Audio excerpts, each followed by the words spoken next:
আসসালামু আলাইকুম, আমি মনি, আমার পুচুদের মা। সকালের খাবার দিয়ে ব্লগটা শুরু করলাম। এখানে আছে সিম আলু চিকন করে ভাজি আমাদের সবার জন্য, বতুয়া শাক ভাজি, লাল শাক ভাজি, আর ওই পাশে শুধু সিম বড় বড় করে কেটে রংপুর স্টাইলে ভাজি করা। আমার আব্বুর আলু খুব পছন্দ না। তো এই যে আমার ছোট ক্যাপসুল, সে আবার টেবিলের উপরে উঠে জ্বালাচ্ছে, ওদিকে আব্বু ভাত খাচ্ছে। আর আমার ছোট বোন রান্না করছিল ডিম আলুর ডাল। আমাদের খুবই পছন্দ ডিম আলুর ডাল, এটা রংপুরের একটা বিখ্যাত খাবার। তো খাওয়া দাওয়া শেষে তারপরে আমার সেই বৃক্ষরোপণ অভিযানে নামবো। কয়েকটা গাছের যে চারা কিনে আনছিলাম সেগুলো তো আর লাগানো হয় না। প্রতিদিন রাতে ভাবি যে আগামীকাল লাগাবো, কিন্তু আর হয় না। আর এদিকে আমার গাছ লাগানো না শেষ করা পর্যন্ত আমার মাথার উপরে একদম বোঝা হয়ে আছে, চাপ হয়ে আছে।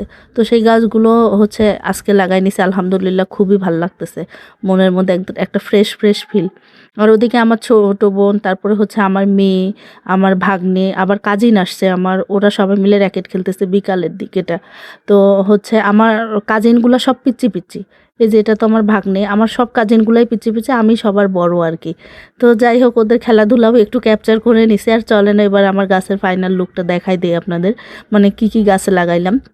গাছগুলো খুবই হিবিজিবি হয়েছে, কিন্তু কিচ্ছু করার নাই। জায়গার মধ্যে তো সব সাধ্যের মধ্যে সমস্ত স্বপ্ন তো পূরণ করতে হবে।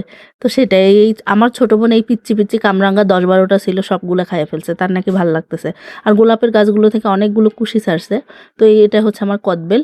আর এই যে পাতাগুলো আপু ঝাড়ু দিয়ে রেখে গেছে, এগুলো আমি আগুন ধরিয়ে পুড়িয়ে ফেলবো। তো এই ছিল ব্লগ। কেমন লাগলো অবশ্যই কমেন্ট করে জানাবেন। ভালো লাগলে একটা রিয়াক্ট কমেন্ট করে দেবেন। সবাই ভালো থাকবেন। আজ এই পর্যন্ত, আল্লাহ হাফেজ।